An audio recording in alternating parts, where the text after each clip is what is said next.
با سلام و عرض ادب خدمت شما دوستان عزیز. خیلی خوشحال میشم که همراه ما باشید برای آموزش گل‌های شاه عباسی. برای گل‌های شاه عباسی ما یه خط قرینه قرار میدیم. اینجا یه دایره میکشیم. یه دونه دایره یا بیضی مانند اینجا قرار میدیم. کلاً گل‌های ما بر اساس دایره است و من بارها توی هر قسمت اینو تاکید کردم که هر گلی که ما میکشیم بر اساس یه دایره باشه.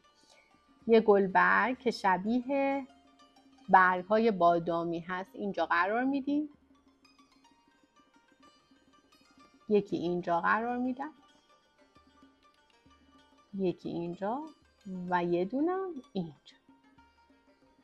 قرینه‌شو این طرف میکشم.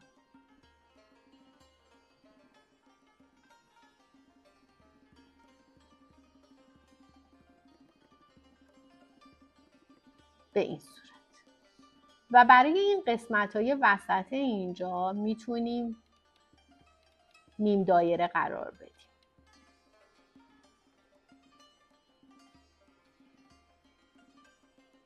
روی این نیم دایره ها شروع میکنیم به طراحی کردن و از اون حالت ساده بودن درش میاریم.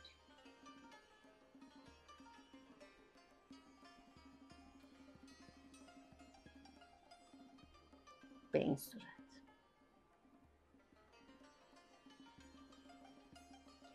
روی این گلبرگ ها وقتی نگاه میکنیم خیلی ساده و فضای منفی وجود داره.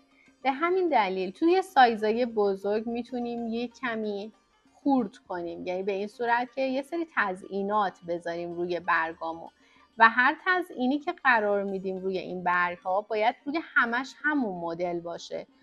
درسته مدل‌های مختلف داریم ولی من الان این مدل رو میذارم و توی گل‌های دیگه مدل‌های دیگر رو میکشم. به این صورت. وسط اینجا باز میبینیم خیلی خالیه. به همین دلیل میتونیم یه غنچه قرار بدیم. این میشه یه گل شاه عباسی و باز خورد میشه کرد. به این صورت. یه مدل دیگه که میکشم به این صورت، البته باز به صورت کمرنگ من اینو طراحی اتودش رو میزنم.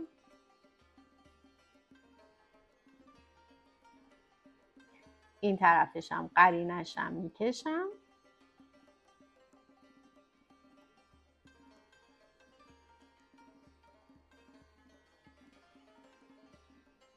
تا بعد شروع بکنیم. حالا برای اینکه بخوام اینو مدل متفاوت بدم و از اون سادگی در بیاد این مدل میزنم.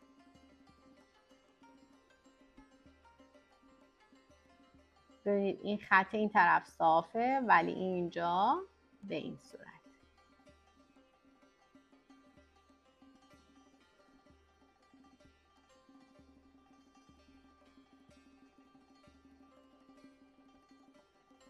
روی خود این گلبرگا رو هم میتونم مدل این بزنم، هم که بیام حالا این دفعه ساده بزنم، مثلا یه دونه برگ بادامی بزنم.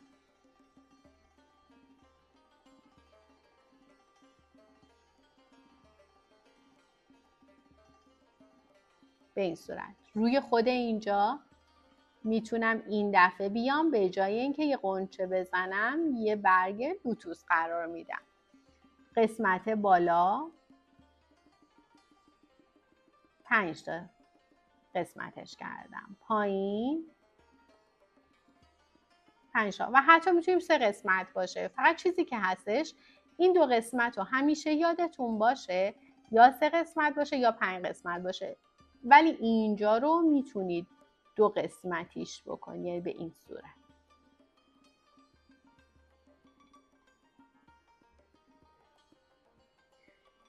یه مدل دیگه که میتونیم کار بکنیم اینه که این گل رو بکشیم و دقیقاً وسط گلم میکشیم. گلبرگ اول رو که کشیدیم اینجا تقسیم بندی ها از این قسمت ها بود، ولی این دفعه میخوام تا قسمت بالا بیاد.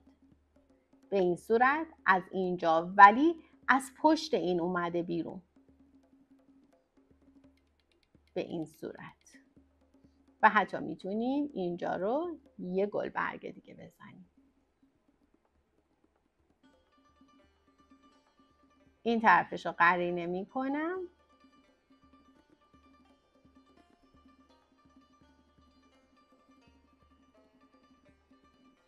به این صورت.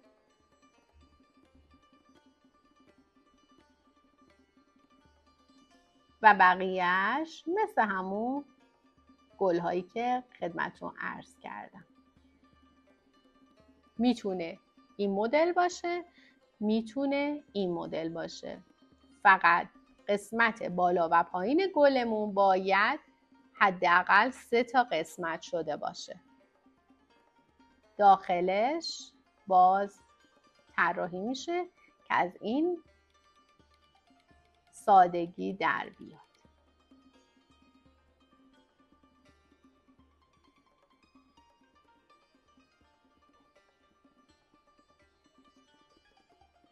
خیلی ممنون که زمانتون رو برای ما گذاشتید و آموزش امروز رو نگاه کردید. البته توضیحات بعدی برای انواع اسلیمی ها رو توی جلسه آینده حتما خدمتتون عرض میکنم. تا دیدار بعد.